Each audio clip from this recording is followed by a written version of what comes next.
The Anchor Hocking Glass Corporation brings you Crime Photographer.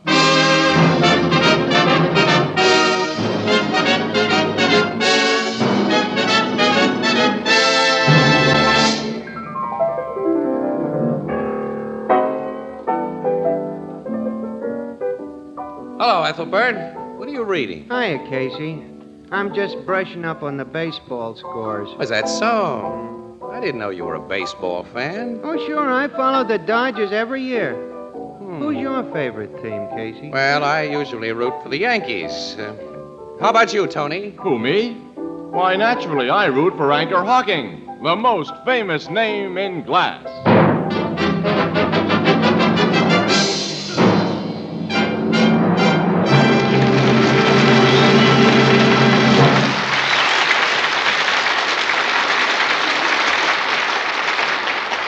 Good evening, ladies and gentlemen. This is Tony Marvin. Every week at this time, the Anchor Hocking Glass Corporation of Lancaster, Ohio, and its more than 10,000 employees bring you another adventure of Casey, crime photographer, ace cameraman who covers the crime news of a great city. Written by Alonzo Dean Cole, our adventure for tonight, The Laughing Killer.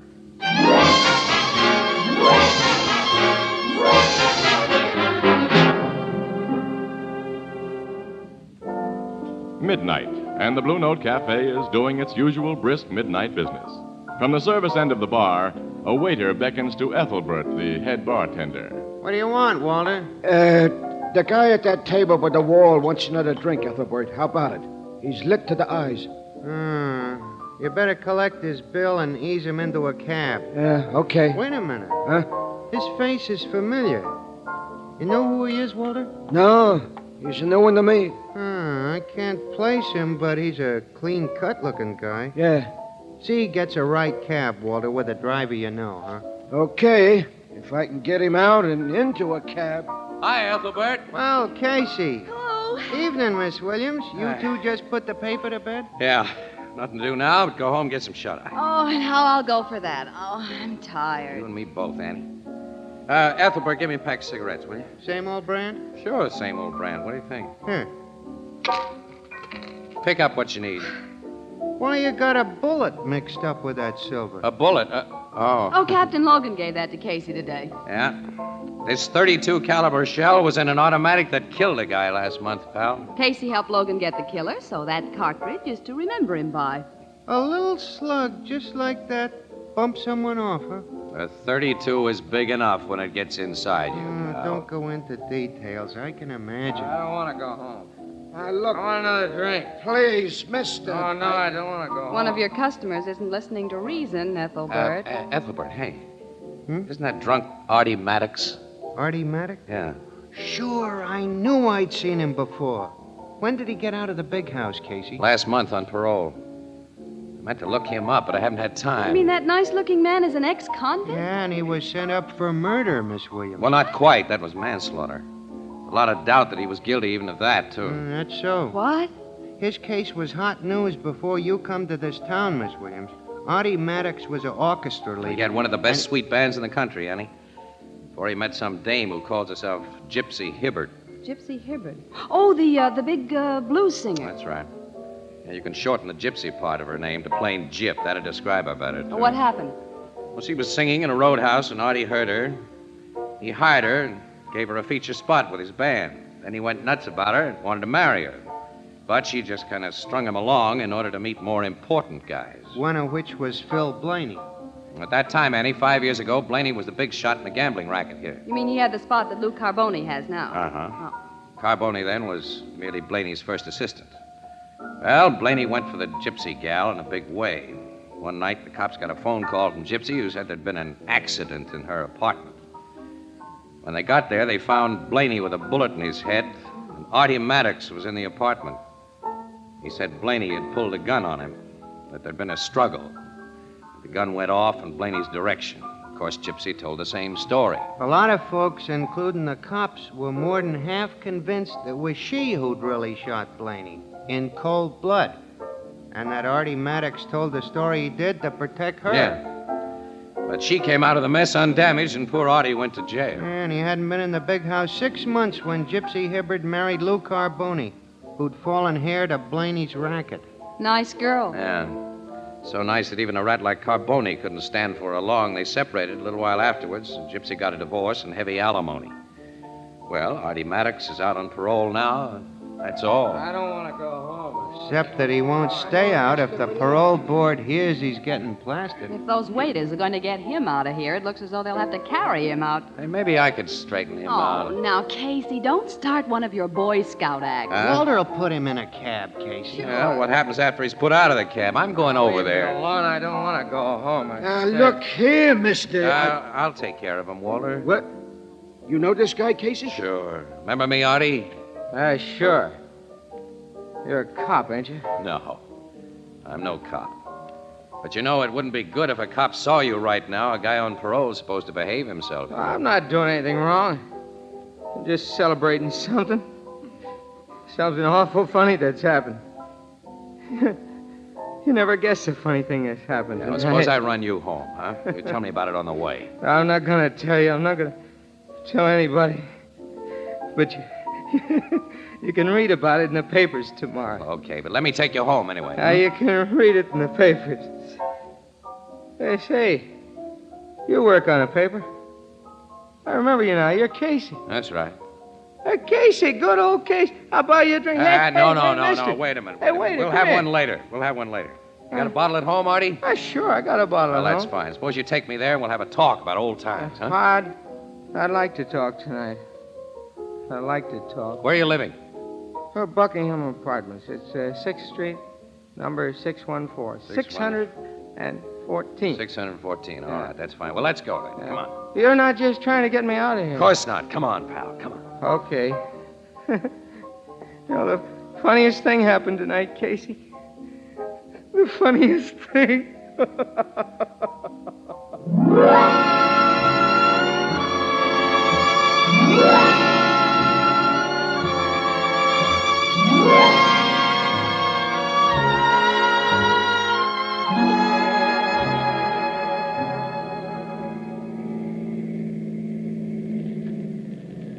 Here's where he lives, Annie.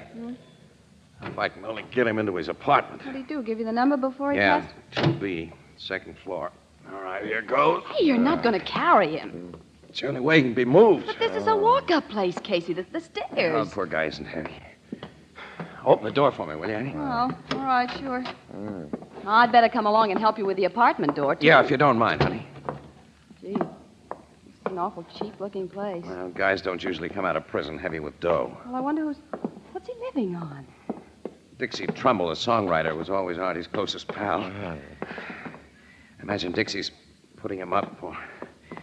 He hasn't been on the chips lately either.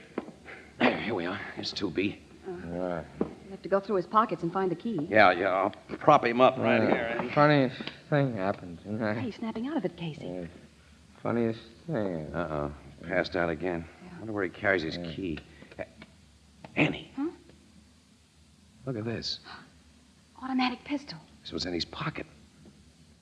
This chump's just out of jail on parole. He's toting a gat. Uh-oh. This doesn't look good, Casey. Looks lousy.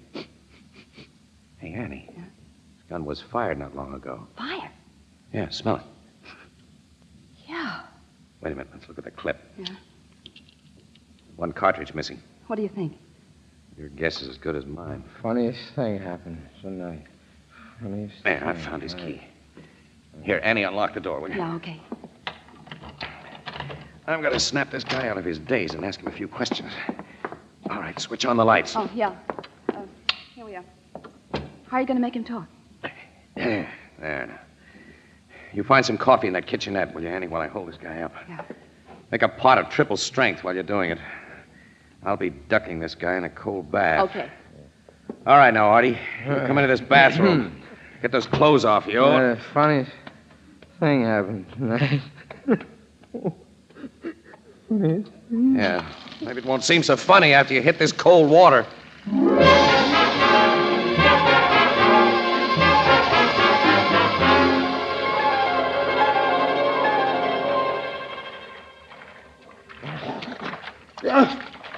I love it, Arty. There you are. Come on, Casey, don't push my head under. Again, you're breathing. All right, Arty, okay. I think you're on the sober side now. Come on, get out of the tub, put on your clothes. Come out. Yeah. Lady's making you some hot coffee. Lady. Yeah, a friend of mine. Oh, I'll leave you alone now. Don't be long. 'Cause I want to have considerable talk with you. Talk. What about? Stay to your health. Get dressed and hurry. Is he okay, Casey? He knows what's going on around him now, anyway. Did he tell you anything? I haven't mentioned the gun. Hey, let's have another look at that thing. Foreign make. 29.5 caliber. It's got a pearl grip on it. It looks like a woman's gun. Yeah. Say, it's funny. Phil Blaney was killed with a fancy little gat like this. You mean the man Maddox went to jail for killing? Yes. The bullet they took out of his head was a 29.5. I remember because it's an unusual caliber for pistol ammunition. Oh? You see, in this country, we standardize pretty much on 22s, 25s, and 32s. Like the cartridge Logan handed me today, 38s and 45s. Yeah, Casey. What? Someone's trying the outside door. Yeah. Who's there? Open up. We're police. Police? Open up, Maddox, or we'll blast our way in. Hey, that's Sergeant Flanagan's voice. It's the last warning, Maddox. Hold Open up. everything, Flanagan. I'll let you in. Casey, what are you doing here? Mind if I ask you the same question? We've come to arrest Maddox for murder, that's all. Murder? Who? Gypsy Hibbert. Gypsy? Yeah. She was killed about 2 hours ago in her apartment. Now then, where's Maddox? Why do you think Maddox had anything to do with it? He was seen leaving the building she lives in. She was shot with the same kind of gat that killed Blaney 5 years ago. A 29.5 automatic. Hey, Casey, Let me do the talking, Annie. The only talk I want to hear right now is the answer to where's Maddox? He's here, Flanagan. Where? In the bathroom. There. Uh-huh. All right, bring him out, Sam. I'll cover you with my gun. Right, Sarge. Hey, Casey, he killed that woman with a gun. Maybe that you not, got. Ann. Maybe not. Don't mention that Not gun in the now. bathroom, Sarge. He's gone. What? Hey, that open window. He must have swung under the fire escape and got away. Casey, you're to blame for him getting away. I am. You stalled me here while he was going out that window. I wasn't stalling you. We'll see what Captain Logan thinks about it. You know, you've got me in a jam, pal. Well, I'll make Logan see you weren't to blame. Where is he? At the late Gypsy Hibbert's apartment, trying to find out just what happened there. Well, let's go. I want to find out what happened at the late Gypsy Hibbert's apartment, too.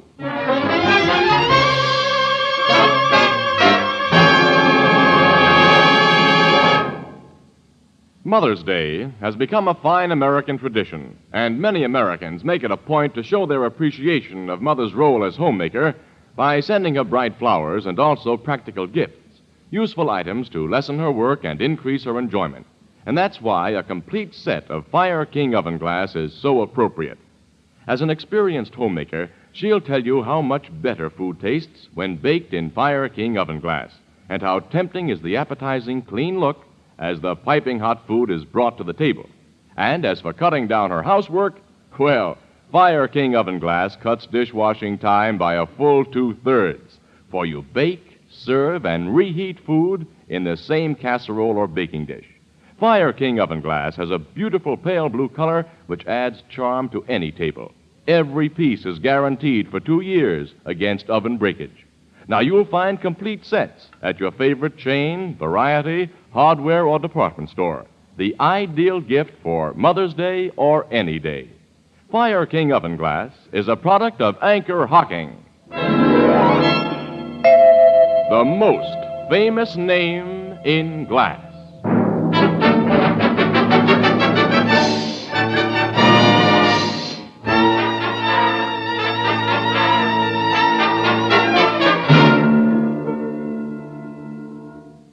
That's why we were in Arty Maddox's apartment, Logan. That's all we know about him. When you undressed him before you stuck him in a cold tub, Casey, he didn't run across a gun in his clothes. I wasn't looking for a gun. Casey. Now, suppose you give Ann and me the lowdown on this shooting, pal. Well, a guy called up headquarters. Wouldn't give his name, but he told us to pick up Lou Carboni and ask him why he'd just killed his ex-wife. Ask Lou Carboni why he'd killed Gypsy Hibbert. Yeah. So 2 of my men went to Carboni's home. They found him playing poker with 3 guys who said he hadn't left the house all evening. At the same time he was being checked, I came here to Gypsy Hibbert's apartment. Got the super to let me in, and Found her lying on the living room floor with a 29.5 slug in her head. And somebody told you they'd seen Arty Maddox leaving the building. Yeah, the superintendent. And checking the time he saw Maddox leave with the medical examiner's finding, the woman must have been shot just a few minutes before. Have you any idea who made that call to headquarters, Captain? Oh, I think Maddox made it. He killed Gypsy Hibbert because she married another guy, Lou Carboni, after Maddox took the rap for her in that Blaney shooting. Maddox hated Carboni, too, for getting the gal he wanted, so he tries to frame Carboni for the murder he's just committed himself. You know, Carboni wasn't on good terms with his ex-wife. He wasn't seen near this building tonight. Maddox was. A real murderer would take good care not to be seen. yeah. Logan. Yeah? Sergeant Flanagan, Captain. Come in, Sergeant. Carboni wants to know if he can go now, sir. Carboni's here? Yeah, I was questioning him in the kitchen before you arrived. I'll talk to him, Sergeant. Yes, sir. Captain wants you, Mr. Carboni. Captain, it's so late. I wonder... Carboni, you can go home now, but don't leave there without letting me know where I can reach you. Very well. Hello, Carboni. Oh. Hello, Casey.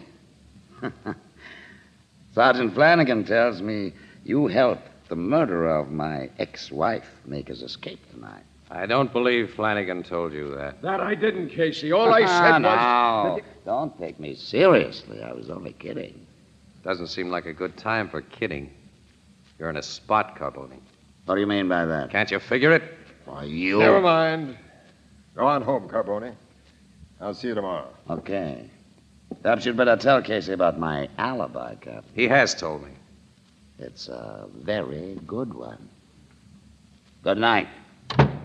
Well, Andy and I will be running along too, Logan. It's our bad luck this case had to break too late for a morning paper. That is tough, isn't it? And I expect to have Art Maddox under arrest long before your next edition, so the afternoon sheets will get first crack at that news, too. Where do you expect to find Maddox? Well, there's a general alarm out. We'll pick him up. Say, you used to know him pretty well. Maybe you have an idea where he'd hide out. I didn't even know where he lived until after I ran into him at the Blue Note tonight. Come on, Annie. Casey. Let's go, kid. Good night, Logan. All right. Casey, you suppressed evidence. And you didn't tell Logan about that gun you found. You were swell, kid. You didn't tell him either. Here's the outside door. But we've got to tell him. Otherwise, we're accessories We won't to... bother with the elevator, Annie. Let's walk down. We're not leaving until you give that gun to Logan. Well, yes, we are. Come on. No. Give him the gun later, after I have a talk with Maddox. Talk with... You know where he'd find it? I think so. Which makes another little item I've suppressed. Why? Well, let's call it a hunch, Annie. I have a feeling that if the cops find Arty before I do, if they have that gun that seems to clinch his guilt, he hasn't got a chance. And he didn't shoot Gypsy Hibbert any more than he killed Phil Blaney. You think Carboni did it? All I'm thinking of now is locating Maddox. Well, where are you going to look for him? Well, he needs a friend tonight, a dependable friend. His closest pal is that songwriter, Dixie Trumbull. All right, we're heading for Dixie's place.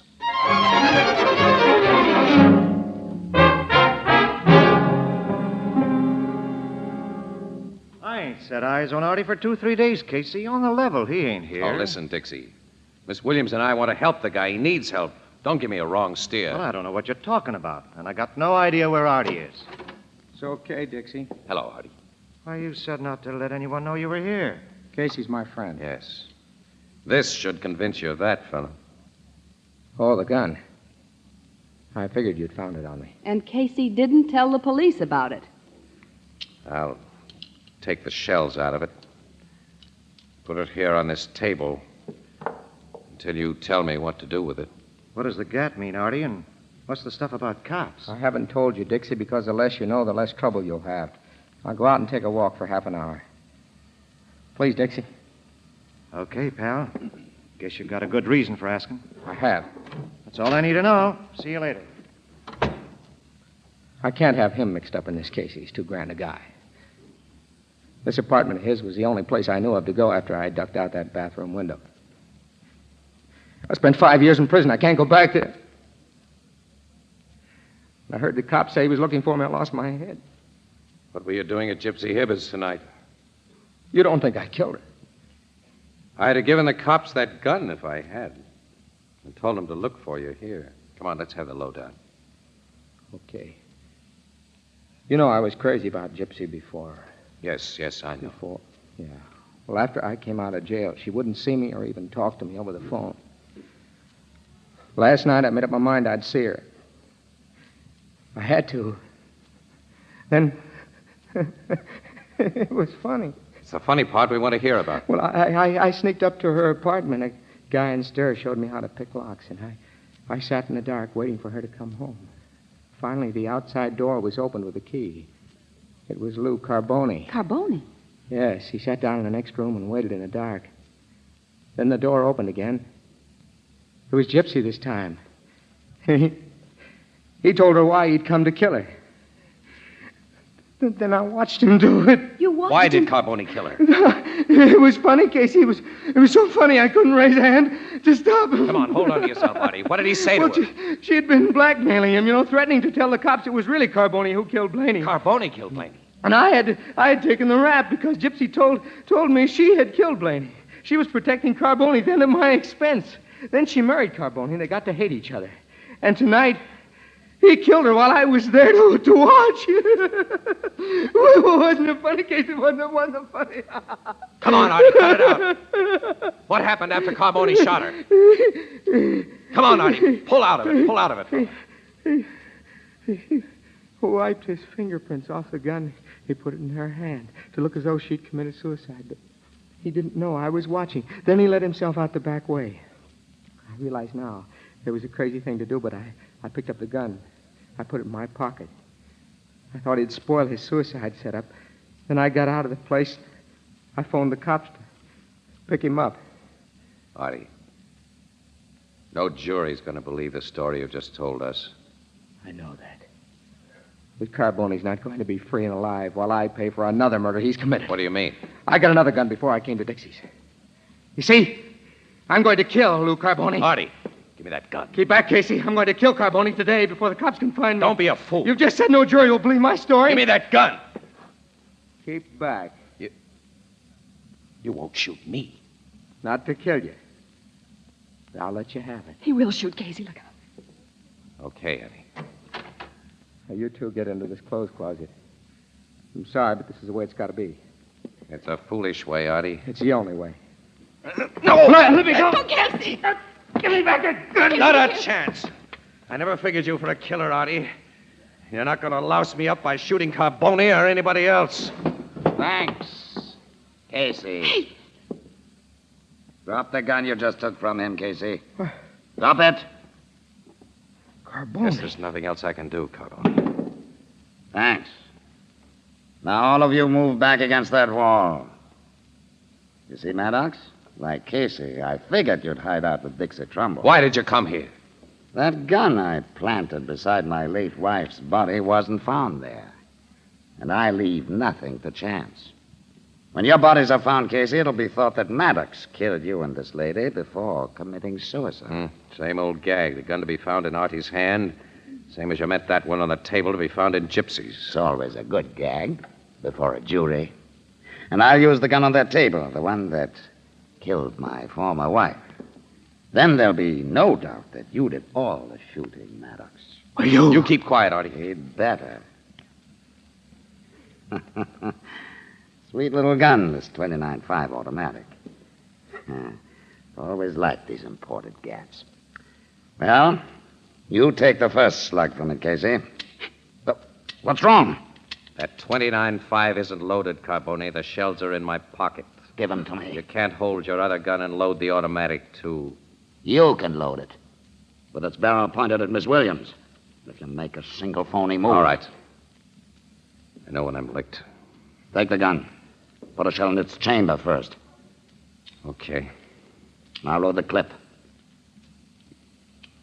This suits you. Hold the gun by the barrel and slide the clip in. Now what? Put the gun on the table. Don't get your finger near the trigger. There. Nice little guns. Those 29.5s. Get ready to take it, Casey. Okay. I got you and the lady into this, Casey. You'll get the second slug, Maddox. Then Miss Williams. Well, Casey? So long. With that shell, Carboni, so long to you. Gee, the gun blew up. Yes, it exploded right in his face. right in his face. Wasn't it funny? Huh.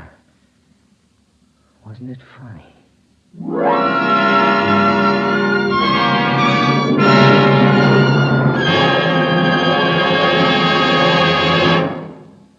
We'll join the crowd at the Blue Note in just a moment. Last week, we told you about a sensational announcement from Anchor Hocking, which was to be made on the air tonight. However, we're obliged to postpone this exciting announcement until next Thursday, so be sure to tune in Crime Photographer 1 week from tonight. Now, meanwhile, surveys show that a vast majority of women prefer to buy foods packed in crystal clear glass. They give dozens of different reasons, but practically all say they prefer glass because it lets them see exactly what they buy before they buy it. Of the hundreds of young mothers questioned about baby food containers, 8 out of 9 say they not only prefer, but insist on prepared baby foods packed in glass. And their most important reasons are that glass is cleaner and more sanitary, and that leftovers can be resealed and safely stored in the original container. Now, you too can enjoy these advantages in buying foods. Simply demand foods packed in glass, in Anchor glass containers sealed by tamper-proof Anchor vacuum caps. Both products of Anchor Hocking. The most famous name in glass.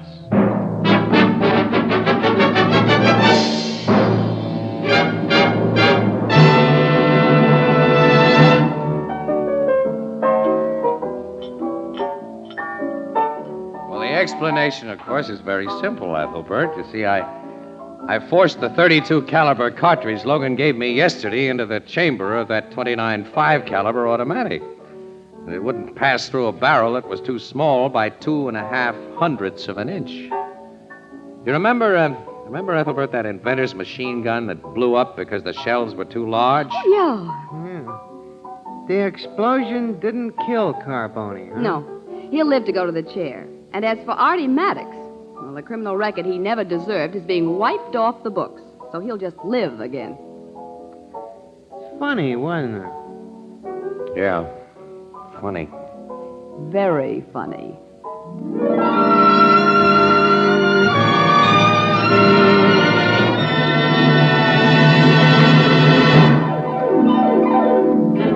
Crime Photographer, starring Stotts Cotsworth as Casey, is brought to you each Thursday by the Anchor Hocking Glass Corporation, makers of Fire King oven glass, Anchor glass containers, Anchor caps and closures. All products of Anchor Hocking, the most famous name in glass.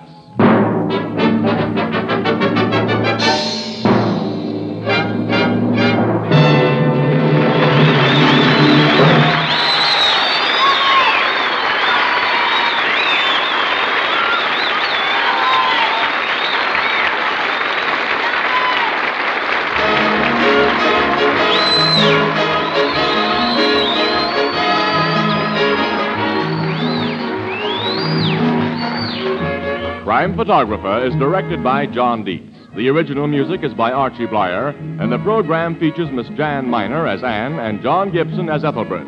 The part of Maddox was played by Lawson Zerby, and Herman Chittison is the Blue Note pianist. If you're under 35 and are a high school graduate, you may be able to qualify for a nursing career. As the need for nurses is urgent, check with your local hospital on how to apply for training.